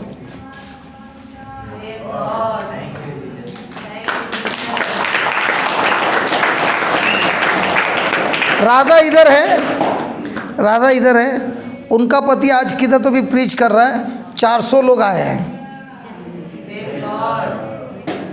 तो यही है परिवार जो वचनों में है। बैंक में छुट्टी मिल गई, एक शुक्रवार को छुट्टी लगाई, शनिवार और रविवार छुट्टी है, लगा दिया मैच, और फादर इतना खुश है, ज़बरदस्त चमत्कार हुआ। आज वही बोल रहा था 400 के ऊपर है ब्रदर शुक्रवार के दिन, शनिवार रविवार मैं तो सोचता हूँ ज़बरदस्त बढ़ने वाला है।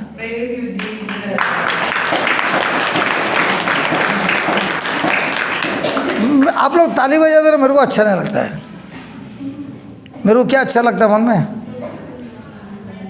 प्रभु अगर वो कर सकता है, हम भी करने वाला है। हम भी मैच लगाएंगे, लेकिन हम किसी को बुलाएंगे नहीं, हम खुद मैच में रहेंगे और प्रभु पे विश्वास करके मैच में जाएंगे। विमल भाई अकेला गए, नो प्रेज एंड वर्शिप। अभी किधर रिट्रीट होता है तो बोलते हैं ना तुम्हारा टीम लेके आओ, वो बोलते मैं अमर अकबर एंथनी है। तो प्रेज एंड वर्शिप लगाएंगे फादर, कोई टेंशन नहीं, आ जाएगा। जो स्टार्ट किया, किसी को प्रेशर वशी भी नहीं मांगता है, सबको वचन मांगता है, क्योंकि सबको पहले बार मिल रहा है आत्मा का असली भोजन।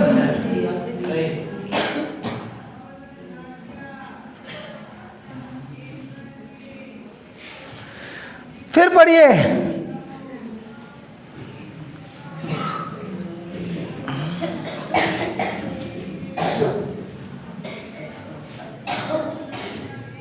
आप जानते हैं कि बाजू वाले को बोलो, बाजू वाले को बोलो। हाँ, आप जानते हैं कि आपके विश्वास का इस प्रकार का परीक्षण धैर्य उत्पन्न करता है। बाजू वाले को वापस बोलो। आप जानते हैं कि आप जानते हैं कि आपके विश्वास का इस प्रकार का परीक्षण धैर्य उत्पन्न करता है। तो आपका परीक्षा होगा कि नहीं होगा? अरे आपका परीक्षा होगा कि नहीं होगा? लीना, आप लोग क्या पढ़ रहे हैं मेरे को समझ में नहीं आ रहा है, वापस पढ़िए।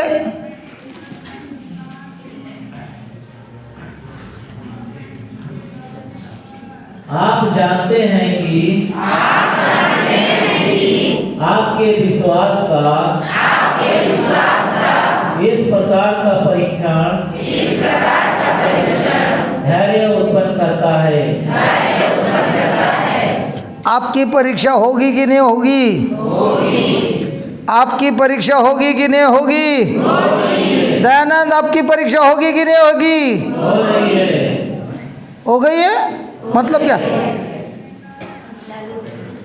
वापस पढ़िए यार, तुम लोग हिंदी पढ़ते हैं कि क्या पढ़ रहा है? बराबर धीरे धीरे पढ़ना। आप जानते हैं कि आपके विश्वास का आपके विश्वास का इस प्रकार का परीक्षण। बस किसका परीक्षण होने वाला है? इस प्रकार का। अरे किस प्रकार का? बाद में। हाँ, और अभी तक क्या बोल रहे थे? हमारी परीक्षा। आपकी परीक्षा करने की क्या जरूरत है? पहले से हम लोग खड्डे में हैं। परीक्षा होती है हमारी नहीं। जब भी वचन पढ़ता है, समझता है, परीक्षा शुरुआत होती है किसकी? तो कितने बार बोल रहा है मेरी परीक्षा हो रही है? तुम्हारी परीक्षा होने के लिए जरूरत क्या है? तुम्हारी विश्वास की परीक्षा। तो जिसमें विश्वास नहीं है परीक्षा नहीं है।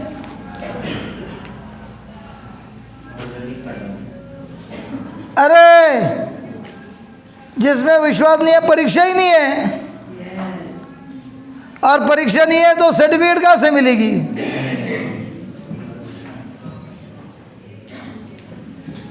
देख नहीं रही है, शायद सुना नहीं बराबर। परीक्षा नहीं है तो सर्टिफिकेट मिलता है क्या? नहीं मिलेगा। नंबर मिलने के बाद ही मिलता है ना। तो तुम्हारी परीक्षा होती है कि विश्वास की? किसकी? विश्वास। और अगर विश्वास नहीं है तो कुछ नहीं होगा, फेल। परीक्षा ही नहीं है, परीक्षा ही नहीं है। और परीक्षा नहीं है मतलब क्या? So we are disqualified to not having test, right? अरे टेस्ट नहीं है तो मतलब क्या? तुम और पहले से खड्डे में है। Yes. तो कुछ नहीं मिलेगा। कुछ नहीं होगा, बर्बादी तो ऑलरेडी चालू है। Crown of glory नहीं मिलेगा। हाँ, Crown of glory नहीं मिलेगा। तो अभी जब आप लोग 28 दिन के लिए इधर आए, क्या सीख रहे हैं? विश्वास की परीक्षा।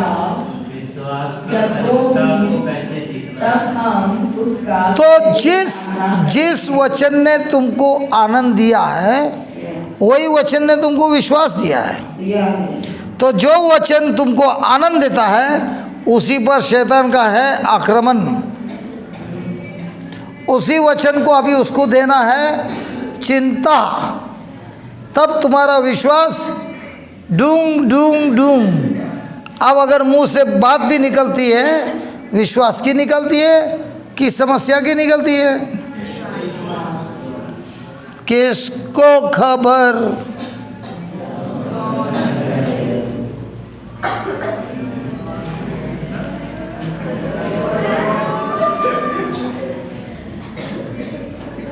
मेरे सुर में कोई गा नहीं सकता, इसके लिए सब ठंडे हो गए। हालेलुया। तो बताइए, आपकी परीक्षा किसमें होती है? विश्वास की परीक्षा होती है। तो कोई बोलता है मेरी परीक्षा हो रही है, तेरी परीक्षा हो लेके क्या करने वाला? लेकिन वो बीज जो हृदय में डाला है, उस बीज की परीक्षा अवश्य होती है। और जब वो बीज की परीक्षा होती है, उसमें से उत्पन्न होता है, विश्वास की परीक्षा होती है तो उससे उत्पन्न होता है धीरज। हार्वेस्ट पहला नहीं आता है, धीरज। धीरज धीरज धीरज बगैर परीक्षा का उत्पन्न होता है? तो जब भी समस्या आता है, इसमें मौका है धीरज बढ़ाने का। तो बैठ के तू मैं करने का, रोने का। तो अभी तक क्या कर रहे थे? क्योंकि जिसका अंदर धीरज नहीं बढ़ता है, वो पहले से खोखला है, उसको शैतान कभी भी लात मार के उड़ा सकता है। लेकिन जिसमें धीरज होता है, वही शैतान के लिए भारी पड़ता है। बहुतों के पास बहुत विश्वास होता है। आपको मालूम है, हम जब छोटे थे तभी सोडा का बोतल रहता था, उसके ऊपर गोटी रहती थी। कभी देखा गोटी? गोटी वाला सोडा देखा क्या? बोतल में ऊपर गोटी रहती थी, और जैसा फोड़ेगा ना, क्या आवाज आता, ठुप। लेकिन क्या होता, फुर पुस। दिल्ली में बनता बोलते हैं, बनता। उसका सोडा कैसा रहता है? फुर फुस। तो किसी किसी का विश्वास कैसे रहता है? फुर, हालेलुया हालेलुया हालेलुया, फुस।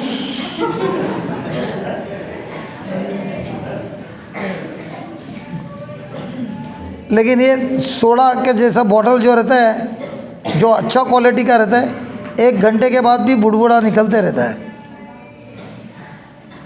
दूसरा 5 मिनट में थोड़ा सा नमक का पानी जैसा लगता है, गैस खत्म। तो जिसके अंदर धीरज रहता है, वो विश्वास को मजबूत करके रखता है, विश्वास को हिलने नहीं देता। कौन? धीरज। तो जैसे ही विश्वास पर आक्रमण होता है, उसे बचाने के लिए आता है धीरज। और धीरज का मतलब क्या है?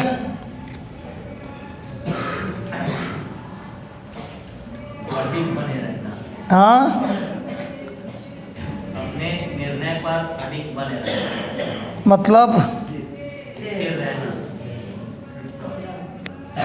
लिखे धीरज का मतलब क्या है? पेशेंस। लिखा हमने, वापस लिखिए। पेशेंस मीन्स, इंग्लिश में पहला, patience means constantly, consistently remaining the same, irrespective of change of attitude, a change of situation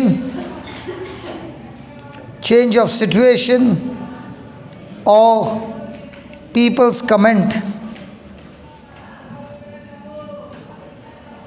धीरज का मतलब ये है,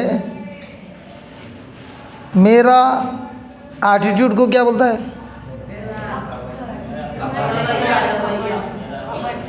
घमंड। मेरा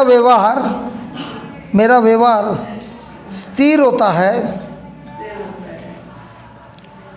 हिलता नहीं है, भले ही मेरे विरुद्ध समस्या बदलती है, लोगों के शब्द बदलते हैं, लेकिन मेरा व्यवहार वचनों के अनुसार एक सरीका होता है। प्रेशर होने के बावजूद वह हिलता नहीं है। भले ही मेरे विरुद्ध समस्या बदलती है, लोगों के शब्द बदलते हैं, नहीं लिखा। मेरे व्यवहार स्थिर होता है, हिलता नहीं है। भले ही मेरे विरुद्ध समस्या बदलती है, लोगों के शब्द बदलते हैं, लेकिन मैं स्थिर रहता हूँ। दबाव होने के बावजूद मैं स्थिर रहता दबाव रहने के बावजूद दबाव के बावजूद मैं स्थिर रहता हूँ। हमारा जीवन दबाव में क्या होता है? विश्वास टूट जाता है। लेकिन जो धीरज रखता है, दबाव में भी वो वैसा ही स्थिर रहता है। भरोसा भी सेम। भरोसा वही है जिधर धीरज है। अच्छा, आप बताइए, अगर आपको पूछा ये क्रिश्चियन व्यक्ति मैच्योर है कि बच्चा है, कैसे पता चलता है? जिसको बाइबल का ज्ञान ज़्यादा है वो कौन है? अरे जिसको बाइबल का ज्ञान ज़्यादा है वो कौन है?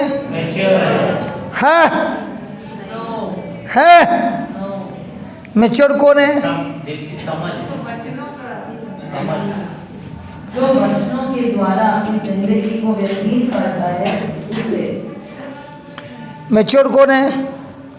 परीक्षा के समय उसका धीरज जितना स्ट्रांग होता है, वो धीरज के हिसाब से वो मैच्योर है, विश्वास के हिसाब से नहीं।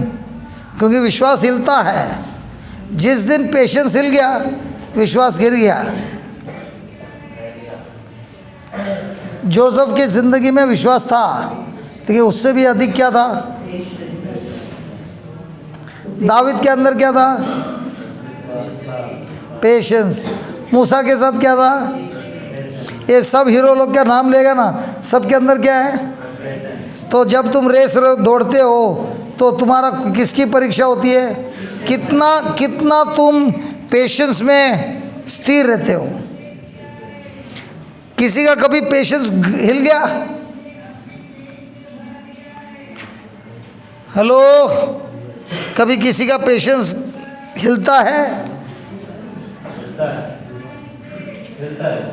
पति पत्नी में पेशेंस कभी हिलता है? पत्नी का कभी पेशेंस गया काबू से तो क्या होता है? क्या होता है? दोनों भाई एक दूसरे को देख के हंस रहे हैं। वो तो मेरा वो नहीं हंसता है, ये दयानंद ही हंसता है। हालेलुया। रॉबर्ट, कभी धीरज हिलता है? तब कौन सा भाषा बाहर निकलता है? साइलेंसर के साथ। क्या बात है। हालेलुया। और बाइबल में लिखा है, लास्ट लाइन देखिए, ये लास्ट लाइन, आप सब खड़े रह के ताली बजाएंगे। लास्ट लाइन सुने, चौथा नंबर।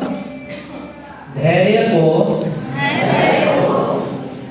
पूर्णता तक पहुंचने दीजिए।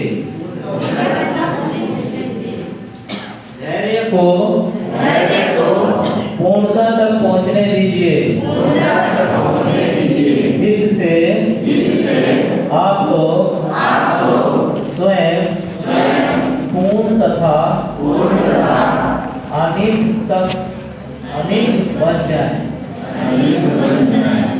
और आपने किसी बात की कमी नहीं रहे।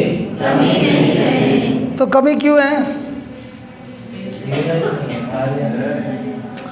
धीरज में फेल हो गया, कमीपन रहेगा। धीरज में पास हुआ, आपके ज़िंदगी में कोई भी एरिया में कमीपन नहीं रहेगा।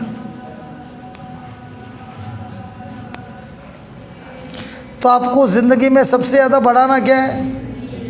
धीरज बढ़ाना है। और धीरज कभी बढ़ता है? परीक्षा में बढ़ता है कि बगैर परीक्षा का? परीक्षा प्रेशर में बढ़ता है कि बगैर प्रेशर में? तो अगर आपके जीवन में बहुत प्रेशर है तो इसका मतलब क्या? धीरज बढ़ाने का अच्छा मौका है। हम लोग उस मौके का फ़ायदा उठाते हैं। उठाना है। आपके गांव में हीटा बनता है, हीटा मिट्टी का, फिर भट्टी में डालते कि नहीं? भट्टी में क्यों डालता है? अगर भट्टी में नहीं डाला तो पानी पड़ेगा तो जल जाएगा। हाँ, पानी पड़ेगा तो गल जाएगा। इसी तरह तुम्हारा विश्वास पानी गिरेगा तो गल जाएगा, भट्टी में डालेगा तो मजबूत रहेगा। तो किसी के जीवन में भट्टी है? नहीं है तो बोलो, मैं प्रार्थना करता हूँ। परिवार में भट्टी है? आग लगी है कि बुझी हुई?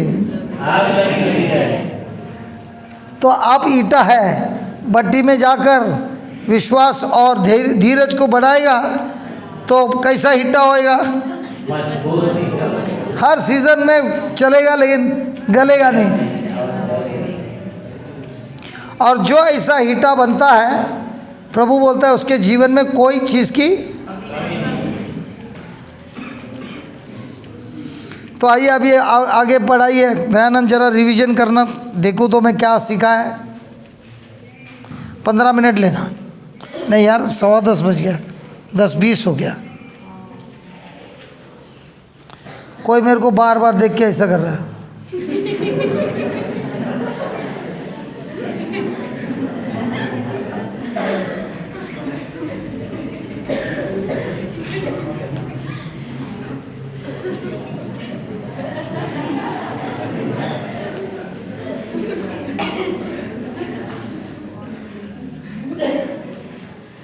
अच्छा दयानंद 5 मिनट पढ़ा के जाना।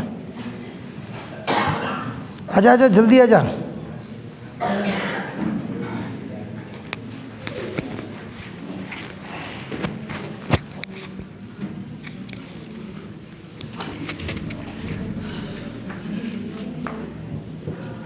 ये माइक अच्छा है। क्या सीखा धीरज के बारे में बताओ।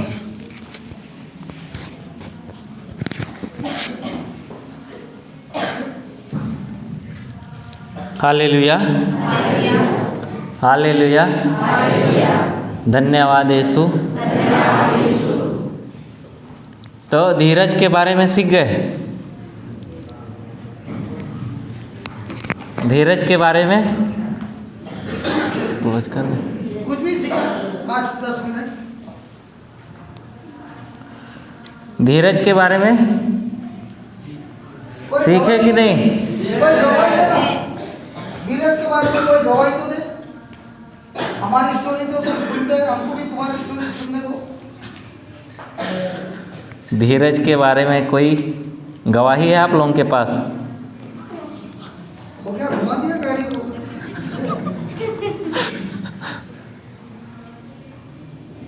धीरज समझ गए हैं ना? धीरज समझे हैं कि नहीं? तो धीरज में कोई स्टोरी याद आ रहा है? उदाहरण है? क्या बोल रहा है? मेरी कहानी सुनने के लिए सबको मजा आ रहा है।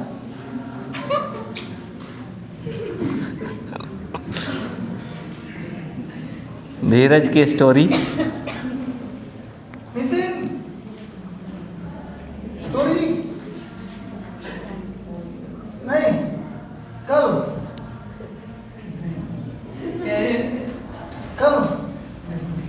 कभी नहीं। धीरज ने तेरी स्टोरी बोलते।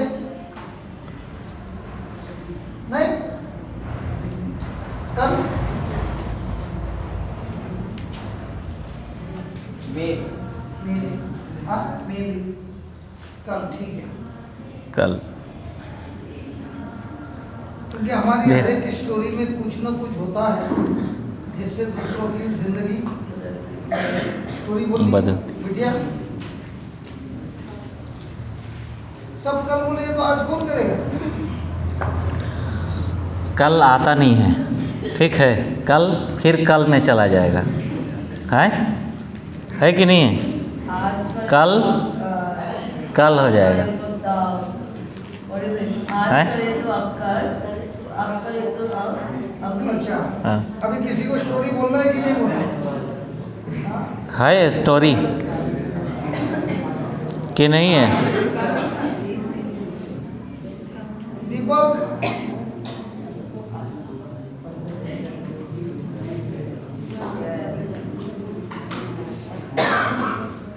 भाईजान स्टोरी बोलना है? आ रहा है? स्टोरी बोलना है?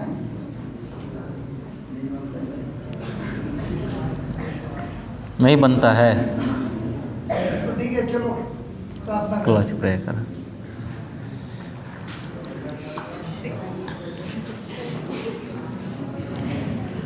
धन्यवाद यीशु, खड़े हो जाइए। अच्छा अच्छा स्टोरी बोलना है?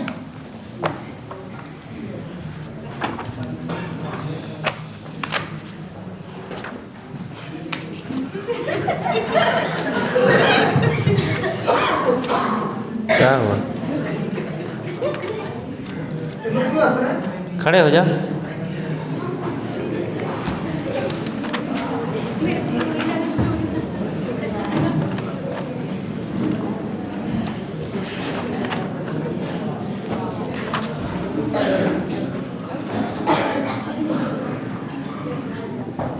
क्रूस का चिन्ह पिता और पुत्र पवित्र आत्मा के नाम पर आमीन। धन्यवाद यीशु, आज ने हमें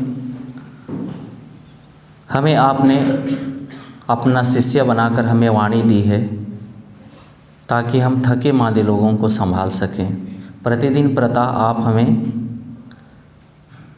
हमारे कान खोल देते हैं जिससे हम शिष्य की तरह सुन सकें, और इसी शिष्य की तरह सुनने में हमें आपने कर्जदार की दृष्टांत सुनाई, उससे हमें बहुत कुछ सीखने को मिला। न्याय और अन्याय जो क्षमा करता है वो क्षमा एक अन्याय है, किंतु प्रेम की वजह से वो सब कुछ सह लेते हैं, और वो प्रेम की वजह से आपने हमारे लिए सहे और हमारे लिए आपने अपने क्रूस का मरण स्वीकार किया और हमारे सारे कष्ट को आपने दूर किया। आप क्रूस पर हमारे लिए बहुत सोच किए, जिस प्रकार से आज डिवाइन में हम लोग देखे कि आप हमारे लिए गरीब हुए, हमारे लिए अपने सभी श्रापों को, दंडों को क्रूस पर हमारे चढ़ा दिए, श्रापों को क्रूस के काट पर चढ़ा दिए, और हमें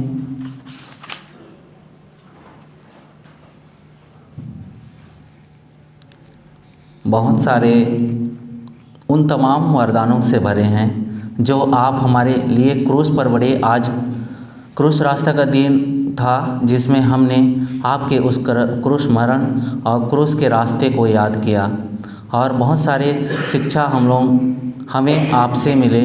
उन तमाम चीज़ों के लिए हम आपको तहे दिल से धन्यवाद देते हैं, और जिनकी मदद से हम वो यह नया चीज़ सीखने को मिलता है, और हम सीख रहे हैं, अपने जीवन में भरोसे को ला रहे हैं ताकि हम सभी परीक्षाओं में जीत सकें। धन्यवाद देते हैं। आप हमारे इन सभी वचनों से हम अपने हृदय के भूख को मिटा रहे हैं। अभी हम तन के भूख के लिए भी जा रहे हैं। परमपिता परमेश्वर, हम आपको तहे दिल से धन्यवाद देते हैं उन भाइयों के लिए भी जो उस भोजन को बना रहे हैं, और उनके लिए प्रार्थना करते हैं कि उनके जीवन में ये ईश्वर का वचन उनके तक पहुँचे और उनके परिवार को आशीष करें और आपकी शिक्षा को ग्रहण करें और अपने जीवन को बेहतर बनाएं और साथ में हम भी इस जीवन को बेहतर बनाएं। ये सभी प्रार्थनाएं प्रभु यीशु ख्रिस्त के नाम पर चढ़ाते हैं। आमीन आमीन। पिता पुत्र पवित्र आत्मा की महिमा हो, जैसे वादी में थे उनका सदा रह गया। हे संत मावरिया हमारे लिए प्रार्थना, हे संत योसेफ हमारे लिए प्रार्थना कीजिए। हमारे विश्वासों की आत्माएं परमेश्वर के दया शांति विनाश करें। क्रूस का चिन्ह पिता और पुत्र पवित्र आत्मा के नाम पर आमीन।